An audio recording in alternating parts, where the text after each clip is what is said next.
এলাকার মুসলমান এরা ওয়াজ শুনতে খুব পটু বুঝেন, মানে খুব অভ্যস্ত। আপনারা ওয়াজ নসিহত খুব বেশি শুনেন, রাত জেগে ফজর পর্যন্ত ওয়াজ শুনেন। আমি আপনাদের ব্যাপারে শুনেছি, আপনারা বাড়ির থেকে রাত 11টার পরে নিজেরা বিছানা এনে বসে বসে ওয়াজ শুনেন। আল্লাহু আকবার। আল্লাহ মহান যে আল্লাহ পাক আপনাদের দিয়ে এই দিনের খেদমত করান। এখানে মানসিক উপস্থিতি, শারীরিক ভাবে যদি আপনাদের উপস্থিতি না হতো তাহলে আমরা কি আলোচনা করতে পারতাম? এখনো যে ভাইয়েরা দাঁড়াই আছেন, আপনারা দাঁড়াই থেকে না, আমি অল্প সময় শেষ করে দিব, বেশি সময় নেব না, কিছু কথা বলে আমি শেষ করে দিব। এখনো যারা আছেন আপনারা ওই যে পিছনের ভাইয়েরা আপনারা সামনের দিকে আসেন, একটু পরেই আরো লোকারণ্য হয়ে যাবে। কেননা নবীর যারা আশেক, নবীর যারা প্রেমিক, নবীর কথা শুনলে, ওলি আল্লাহদের যারা প্রেমিক, ওলি আল্লাহর বন্ধুদের কথা শুনলে তারা দূরে থাকতে পারে না, ঠিক কিনা বলেন?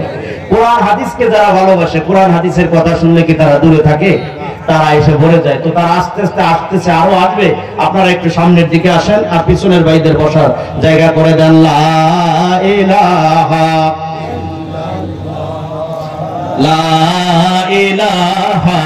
ইল্লাল্লাহ,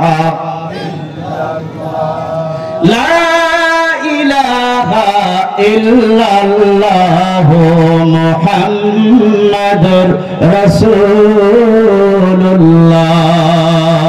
সাল্লাল্লাহু আলাইহি ওয়াসাল্লাম। প্রাণের বন্ধুগণ আমার, আল্লাহ পাক রব্বুল আলামিন দ্বিতীয় আয়াতে জানাইলেন, ইয়া আইয়ুহাল্লাযীনা আমানু লা তারফাউ আসওয়াতাকুম ফাওকা সাওতিন নবী ওয়া লা تجهروا له بالقول كجهر بعضكم لبعض أن تحبط أعمالكم وأنتم لا تشعرون। আল্লাহ পাক রব্বুল আলামিন বললেন, হে ঈমানদারগণ, বিশ্বাসীগণ, তোমরা একে অপরকে যেভাবে আওয়াজ করে কথাবার্তা বলাবলি করো, আমার হাবিবের সম্মুখে, নবীর সম্মুখে যদি অমনি ভাবে বলন্দ আওয়াজে কথা বলো, এটা হয়ে যাবে তোমাদের বিয়াদবি, অজ্ঞতা। এই অজ্ঞতার কারণে, অজ্ঞতা বশত আমি আল্লাহ তোমাদের যত নেক আমল আছে সমস্ত নেক আমল গুলো ধ্বংস করে দিব। আল্লাহু আকবার। ইমানদারদের নেক আমল ধ্বংস করে দিবে। আল্লাহু আকবার বলবেন? বলার দরকার নেই।